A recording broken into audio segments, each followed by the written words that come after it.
Dr. Lena Moreau had never seen anything like it before. The call came in the middle of the night. A strange object had crashed somewhere deep in the Arctic Circle. The government said it was a meteor, but Lena knew better. She had worked with too many classified agencies to believe something like that could be explained away so easily. When she arrived at the site, the snow was falling hard. Cold winds howled through the broken landscape, and visibility was low. Still, something strange glowed beneath a thick blanket of snow and ice. The ground was warm around it, as if it didn't belong in this world. Military officers had already surrounded the site, but they let Lena through. She was a respected xenobiologist, an expert in non-human biology. Normally, her work involved fossils, old theories, or analyzing dust from comets. But this was something entirely different. Buried halfway into the frozen soil was what looked like a metallic shell, smooth and black with faint blue lines pulsing along its surface. Lena walked up slowly, her breath catching as she got closer. This wasn't a meteor. It was a craft, an actual ship like the ones from stories and science fiction books.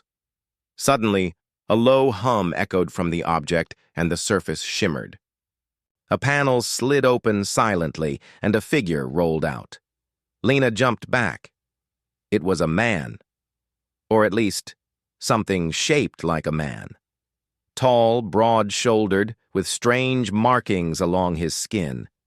He had dark blue skin with a soft, metallic sheen that caught the light. His hair was short and silver, and even in the freezing cold, he wore a sleek uniform that didn't seem to be affected by the temperature at all. Soldiers aimed their weapons, but Lena raised her voice. "Wait! He's not attacking!" The being groaned and moved, placing a hand on the snow. His eyes opened slowly, bright, glowing with soft violet color, and then narrowed as they focused on Lena.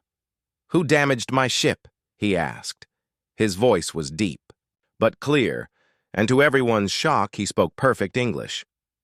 No one answered. Lena stepped forward carefully, her voice calm. "You crash-landed. You've been injured. We're trying to help." The man looked around, confused and annoyed. "This planet, where am I?" "You're on Earth," Lena replied. "You crash-landed in the Arctic Circle. Can you stand?" Alien stood slowly, looking around at the landscape, then at the armed soldiers. He said nothing more, but Lena could feel the tension rising. "I'm Dr. Lena Moreau. I specialize in biology and alien life forms. I want to help you." He stared at her for a long moment as if studying her closely. Then he gave a small nod. "I am Kale Rin," he said. "I am an explorer of the Tarian fleet. This mission was not supposed to end like this." Kale Rin explained little that night. The military took him and the remains of his ship to a secure underground facility hidden beneath the snow. Lena was allowed to stay. Her scientific background and the calm way she had spoken to him earned her his trust, even if only slightly. Over the next few days, Lena worked closely with Kale in a sealed research lab. He refused to speak to anyone else and made it clear that humans, to him, were not yet ready to understand who he truly was or why he was here. Kyle was cold and distant at first. He answered only when needed and never explained more than necessary. But Lena noticed things. How his eyes softened when he looked at the stars through the small observation window. How he studied her every movement, almost like he was trying to read her thoughts. One morning, Kyle said something that made Lena freeze. "You are compatible," he stated calmly, as if talking about a machine. "Compatible with what?" she asked, frowning. He looked at her directly. "With me, genetically. Your species is primitive, but your DNA structure aligns with my kind in rare ways." Lena didn't know how to respond to that. She asked him more questions, trying to keep things professional. What was his mission? Why was he sent here? Why was he alone? Kale didn't answer much. He said only that his mission had changed. That Earth was not the target, but a mistake. His ship was damaged during a travel jump, and Earth had pulled him in like a magnet. "I need to return," he said. "But the damage is too great. I cannot fix the ship alone." Lena offered help. She knew engineers, scientists, and people who could assist, but Cale refused. "No others, only you." "Why me?" she asked. Cale stood silent for a long time. Then finally he replied, "Because I know what happens when your kind learns of someone like me. They will not help. They will dissect. They will fear. You are different. You are curious, and your presence calms me." Lena didn't know what to say to that either. As the days passed, she and Cale began working together to salvage what was left of his ship. Some components were scattered across the crash site. Others needed to be remade using Earth's technology. The task wasn't easy, and they had little time. A powerful storm was approaching, and military pressure was building. Officials wanted Cale moved, studied, or maybe even eliminated. They didn't trust him, and Lena knew it. She had seen the way they whispered in corners, how they locked doors when Cale was near, but Cale wasn't the real danger. Lena could feel it. The real danger was what would happen if he decided to stop trusting her. Late one night, as Lena checked the recovered equipment in the lab, Cale walked over to her. He looked tired, though she didn't think aliens like him ever truly got tired. "You want to help?" he asked. "I do." "Then understand this. If I do not leave this planet soon, others will come looking for me. And if they find me here, they will not ask questions. They will not show kindness." He paused. "And if I cannot leave, neither can you." Lena stared at him, heart pounding. "What do you mean?" "I mean," Cale said, voice low, "if you help me carry out my mission, I will leave. I will take you with me. But if you do not—" He looked straight into her eyes, and for the first time, she saw something more than just alien distance. There was emotion, calculated, strange, but real. "I will leave you here, on this planet, and it will not be the Earth you once knew." Lena sat at the edge of the cot in her small sleeping chamber, still thinking about what Cale had said. His words echoed in her mind over and over. "If I cannot leave, neither can you." She wasn't sure if it was a threat or a warning. Cale Rinn was unlike anyone she had ever met. Not just because he was from another world, but because of the way he spoke, with confidence, with purpose, and with something deeper she couldn't yet name. He was calm, but intense, distant, yet watching her closely every time they worked together. The underground facility was growing tense. The military wasn't happy about how much access Lena had. They didn't trust her bond with Cale. She had overheard them talking. Some wanted to sedate Cale and take his ship apart. Others whispered about secret labs and private programs that dealt with non-human threats. But Lena had made her choice. She wasn't going to let them touch him. The next day, Kyle asked her to join him near the crash site again. A brief break in the weather allowed them to return to the place where the ship had first landed. Lena bundled up in layers of protective gear, and together they flew in a quiet transport jet, far above the frozen mountains. Kyle didn't say much during the flight. He sat beside her, still and silent, but Lena could sense the urgency in him.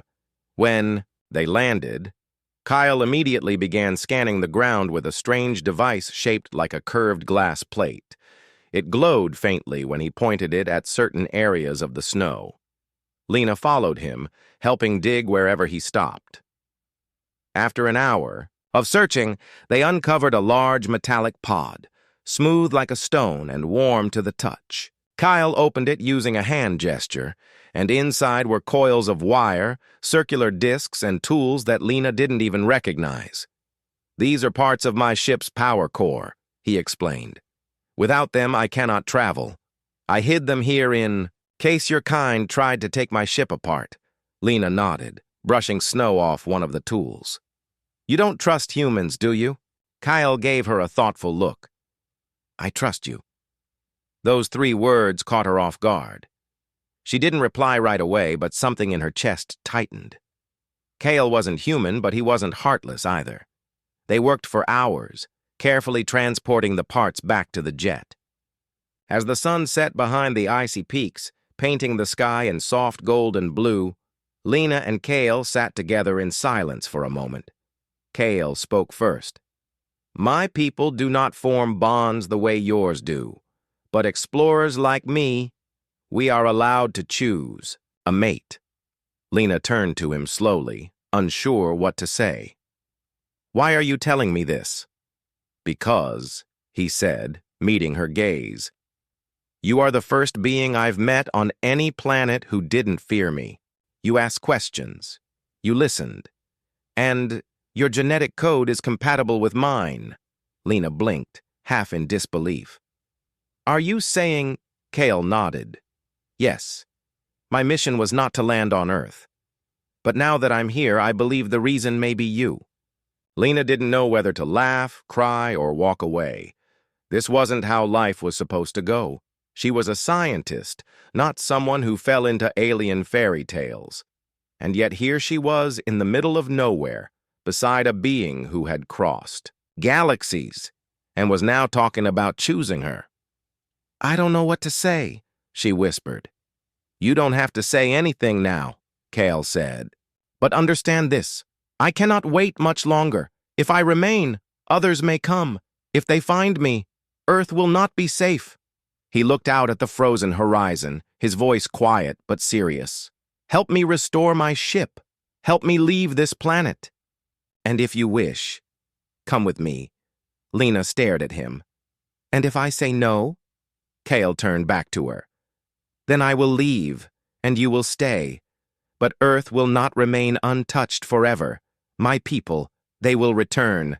And not all of them are explorers." The warning in his voice was clear. This wasn't a choice between 2 ordinary paths. This was about survival, his, hers, and maybe even the planet's. Back at the lab, Lena began helping Kale piece together the ship's damaged systems. She learned quickly, using tools she had never seen before. Kale was patient with her. Sometimes, he watched her hands move with interest, guiding her only when necessary. She felt his gaze, not heavy or demanding, but curious, gentle, almost human. Late one night, as they worked on a strange, glowing cylinder, Lena asked, "Do you miss your home?" Kale paused. "I was not welcome there anymore. I questioned things that others accepted without thought. My exile was not punishment. It was a chance to discover, to find something greater." "And did you?" she asked quietly. He looked at her for a long moment, then said, "I might have." Lena didn't reply, but her heart beat faster. The more time they spent together, the more the lines blurred between alien and human, between mission and connection. She still didn't understand Kale fully, his world, his rules, or the future he saw. But she understood one thing. She was no longer just helping an alien escape. She was helping someone she trusted. The repairs weren't easy. Some Earth materials couldn't handle the energy Kale's ship required. But Lena found solutions, new alloys, energy sources, replacement ideas. Kyle was impressed. "You think like one of us," he said once, "but your heart is different. That is why I chose you." Each day, the ship came closer to completion. Each night, Lena found it harder to imagine Kyle leaving without her. But deep down, she knew the choice would have to be made soon. Time was running out, and Kyle's offer, simple, strange, and powerful, still stood. "Help me. Be my mate. Or be left behind." The days were growing colder, and the wind outside the underground facility howled like a warning. But inside, things were changing in ways Lena couldn't explain. She had stopped seeing Kalerin as just an alien visitor. The way he moved, The way he studied her when he thought she wasn't looking. There was something deeply aware in him. He wasn't just intelligent. He felt things.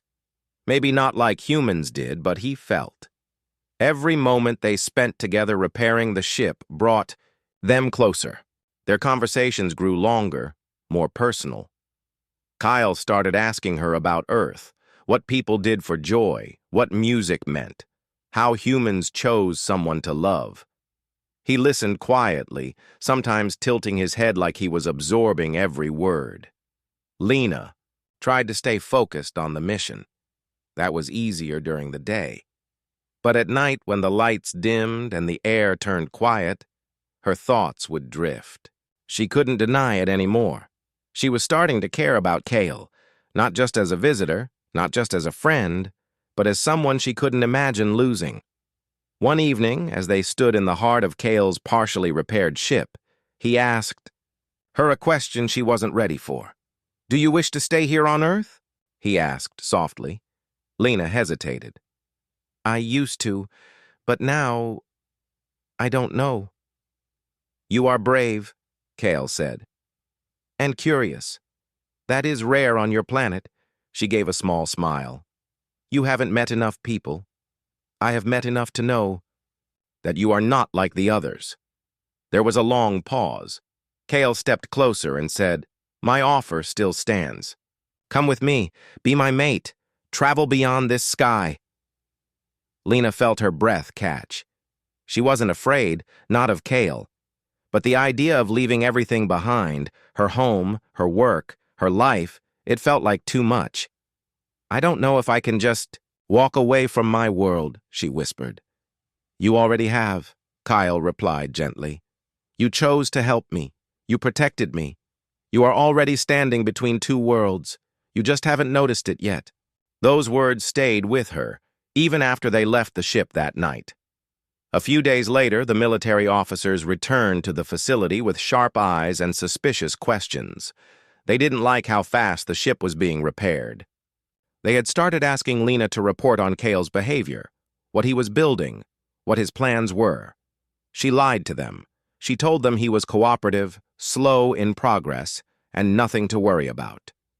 She knew the moment they found out how close the ship was to working again, they'd try to stop it, or worse, stop Cale. Cale knew it too.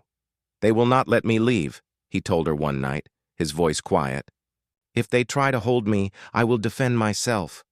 I will not harm you, Lena, but I cannot promise safety to others if they attack." Lena's heart beat faster. She believed him. Cale didn't want violence, but he wasn't going to be caged. Later, that night as they walked through one of the lower tunnels where part of the ship had been moved, Kyle stopped suddenly. He turned toward her, and for the first time, his voice trembled, not with fear, but with something softer. "Lena, where I come from, we do not lie about our intentions. We do not hide our feelings. I have spent cycles searching the stars, and I did not expect to find anything on this planet. But I found you." He paused. "I do not just want to survive. I want you to come with me." Lena looked up at him, unsure of how to speak the storm of thoughts in her mind. "I've never left Earth. I've never even left my continent," she said quietly. "And now you're asking me to leave the whole planet." "I am not asking you to forget who you are," Cale said. "I am offering you a new path, one where you are not alone, one where we build something together." Lena felt something stir in her chest. It wasn't fear. It wasn't confusion. It was hope, strange and unfamiliar, but real. "But Cale," she said, "what if it's a mistake?" He stepped closer. "Then we face the mistake together." That night, Lena couldn't sleep. She thought about her old life, her empty apartment, her long hours in silent labs, her research that no one ever read. She had spent her whole life looking to the stars for signs of life, and now that life was asking her to come with it. The next morning, everything changed. The military made their move. Alarms rang through the facility. Armed guards stormed the tunnel where Kale's ship was being held. Lena ran there as fast as she could, heart pounding. Kale was already surrounded. They pointed weapons at him, shouted warnings, and ordered him to surrender. He stood tall, calm, but his hands were glowing faintly. His voice was low but full of warning. "Step back," he said. "I will not be caged." Lena ran between them. "Stop! Don't shoot! You don't understand what you're doing!" One of the officers shouted. "He's powering something! We need to stop him now!" "No," Lena cried. "You don't need to stop him! You need to let him go!" Kyle looked at her then. His eyes locked onto hers. Not with fear, not even with urgency, but with one question. "Are you coming with me?" Lena turned to face him, her voice shaking. "If you still want me, I'll go." Kyle stepped forward and touched her hand gently.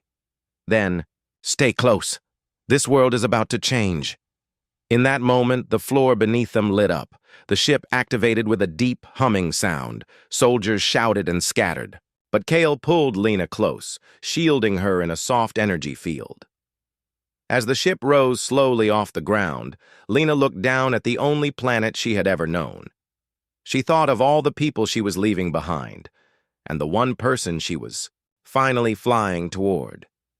She didn't know what waited among the stars, but she knew this. She didn't want to miss the future that had just found her. The ship soared upward through the icy air, rising fast beyond the clouds. Lena held tightly to Kale's arm, her heart beating wildly in her chest. The pressure was strong at first, but inside the glowing ship, the energy field around them made everything feel light, as if gravity itself had been forgotten. Outside, the military could only watch. They had no way to follow, no tools to stop the technology now lifting into the sky.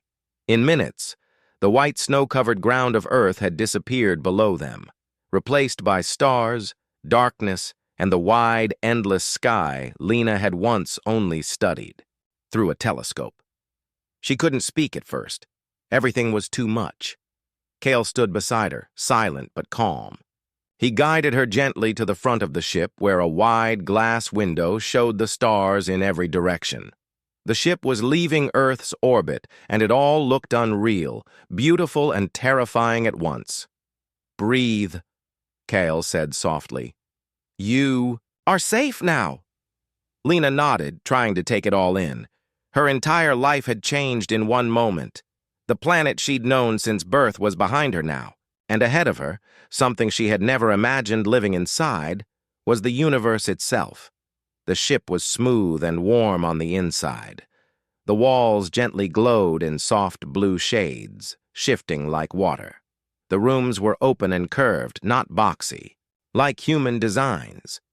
There were no hard lines. Everything felt alive, like the ship was breathing with them. Kyle brought her to the center of the ship, where a circular platform floated just above the floor. He stepped onto it, and the lights brightened. The platform slowly lifted them up to another level. "This ship is called Virene," Kyle said. "It was given to me as part of my exile. It is old but strong." Lena looked around. "It feels peaceful." Kale gave a small smile. "It knows you're here." They arrived at a new chamber, round and wide, filled with maps made of light.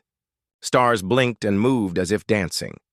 Lena watched in awe as Kale raised his hand and pointed to one small blinking light. "That is where we're going." "What is it?" "A safe world," he replied. "Uninhabited. Quiet. A place where no one will find us for now." "For now?" Lena asked. Kyle nodded. "My kind will search for me. I went silent after the crash. If they come to Earth and find no trace, they'll turn to the outer zones." "And if they find us?" she whispered. Kyle looked at her seriously. "Then we run again, or we fight." Lena didn't answer right away. She had so many questions, but deep down she trusted Kyle. Not just because he had saved her, but because he had offered her something more than escape. He had offered choice, freedom, and something close to belonging. As the ship moved faster, entering deeper into space, Kale gave her a quiet tour. He showed her how the ship responded to thought and touch. Lena was amazed by how natural it all felt, like the ship could hear her curiosity and answer it without words. There was a room filled with glowing plants, soft as silk and warm like sunlight. Kale called it the life chamber, a place to restore energy and balance. He invited her to rest there if she ever felt afraid. Another room held clear crystals that played sound when touched. Lena touched one gently, and it sang a note like a peaceful breeze. Kale explained these were memory holders, songs from his people's long past, voices captured in sound and light. That night, or what felt like night in space, Lena sat by the large viewing window. She looked out at the endless stars. Her thoughts raced. Yet she felt oddly calm. Kyle joined her, sitting beside her silently. After a while, she spoke. "Do you regret it?" she asked. "Coming to Earth?" Kyle shook his head. "Regret is a human word. We speak of course shifts, paths that change." He looked at her. "You were not in the plan. But now, I believe the plan changed for a reason." Lena turned to him. "And what about me? I've left behind everything I knew." "Yes," Kyle said. "But what have you gained?" Lena thought for a moment. "A future I never imagined." There was a silence between them, soft but full.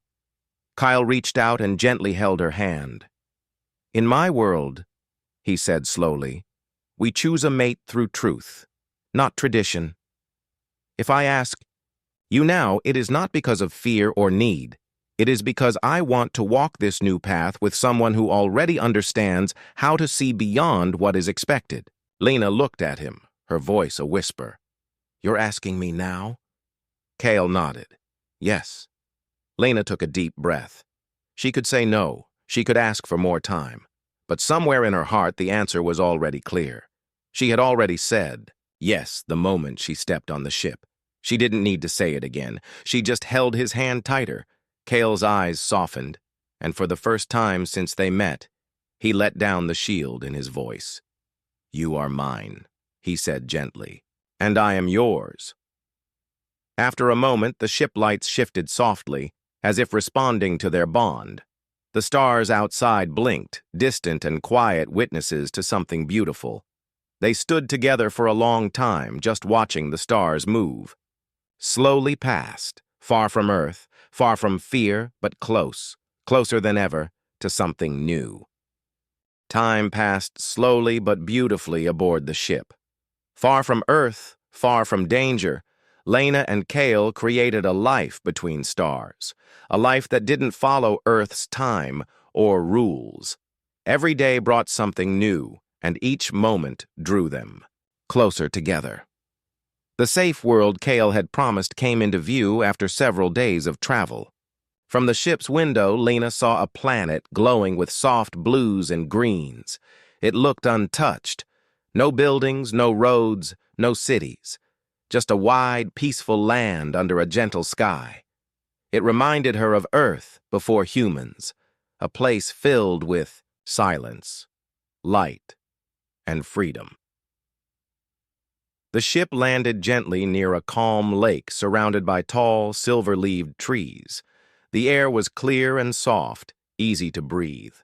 The sky was filled with moons of different shapes, like slow-moving lanterns hanging above. "This is Valrine," Kyle told her. "A forgotten world. It once held life long ago, but now it waits, like a blank page." They stepped onto the soil together. Lena looked around in awe. "It's beautiful," Kale nodded. "It's ours now, if you want it." There was no fear in Lena's heart anymore. She had made her choice. And the further away Earth became, the more she realized she had chosen something greater than escape. She had chosen a beginning. In the days that followed, Kale used tools from the ship to build a simple shelter among the trees. It wasn't made of stone or steel, but of living materials, branches that grew when shaped, stones that hummed softly with warmth.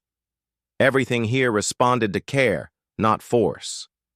Lena spent her mornings exploring. She found new plants, strange, soft animals, and trees that seemed to sing in the wind. She collected samples, took notes, and built a new kind of research journal, one not for Earth scientists, but for herself. At night, she and Kyle would sit near the edge of the lake. He told her stories of other planets, of ships that flew without pilots, of stars that blinked like memories. And she told him stories of Earth, not the wars or the politics, but the small things. Her mother's garden, the sound of rain on a city rooftop, the feeling of holding a warm cup of tea during winter. They shared their worlds, piece by piece, until they no longer felt like two different people. One night, under the light of 3 moons, Kyle placed a smooth stone in Lena's hand. The stone was soft to the touch and glowed faintly with blue light. "This is a bond stone," he said. "On my planet, we give it to the one we choose. It holds memory, energy, and promise." Lena looked at it closely. The light inside shimmered, like it was alive. She smiled. "Then I'll keep it forever." From that day on, they were no longer just two beings from different stars. They were partners. They were home to each other. Weeks passed peacefully, but peace, as Lena was learning, didn't always last forever. One morning, the ship's alert system activated. A soft tone echoed through the valley where they lived. Kale rushed to the control panel inside the ship while Lena followed, her heart racing. Kale stared at the screen. A small red dot blinked nearby in space. "What is it?" Lena asked. "Another ship," he replied quietly. "It's from my world, a search vessel. Do they know you're here?" "Not yet," he said. "But they're close. Too close." Lena looked at him, fear returning to her eyes. "What will they do if they find us?" Kale paused. "If they see I've chosen a human mate, they may not accept it. They may try to bring me back, or worse, take you." Lena's hands trembled slightly. She had thought their new life was safe, hidden, but now she understood. Being with Kale meant always being ready to fight for what they had. Kale turned to her. "We can leave this world. I can hide us again." But Lena shook her head. "No, I'm done running. If they come, we stand together. I won't be taken away. And I won't let you be taken either." A quiet strength filled her voice, and Kyle saw it clearly. "You are stronger than many of my kind," he said with quiet pride. Together, they activated a defense shield around the valley. The ship's systems created a protective dome, invisible to the eye but strong as stone. The search vessel passed overhead, scanning, circling, but never landing. After a few tense hours, the signal slowly faded. "They didn't find us," Kyle said at last. Lena let out a long breath of relief. But the moment changed something in both of them. They understood now. The galaxy was still watching, still searching, but they also understood something more important. They had each other. Months passed. Seasons on Valreen changed gently, and Lena began growing her own garden using seeds Kale had brought from across the stars. They built a small lab using living material from the planet. Lena resumed her research, but now her goal was different. She wasn't trying to prove life existed beyond Earth. She was the proof. One quiet morning, she sat beneath the tall trees, writing in her journal. Kyle approached and sat beside her. "Do you miss your world?" he asked. She closed her book. Thinking carefully, "I miss parts of it," she said. "But I don't want to go back. Everything that matters to me is here." Kyle reached for her hand. "Then here is where we stay." They watched the sky together, stars blinking like old friends above them. No longer alone, no longer afraid. Just two souls, alien and human, who had found each other in the silence of space, and in that silence they built something powerful. Not just a new life, but a love that no planet, no rule, no world could ever erase.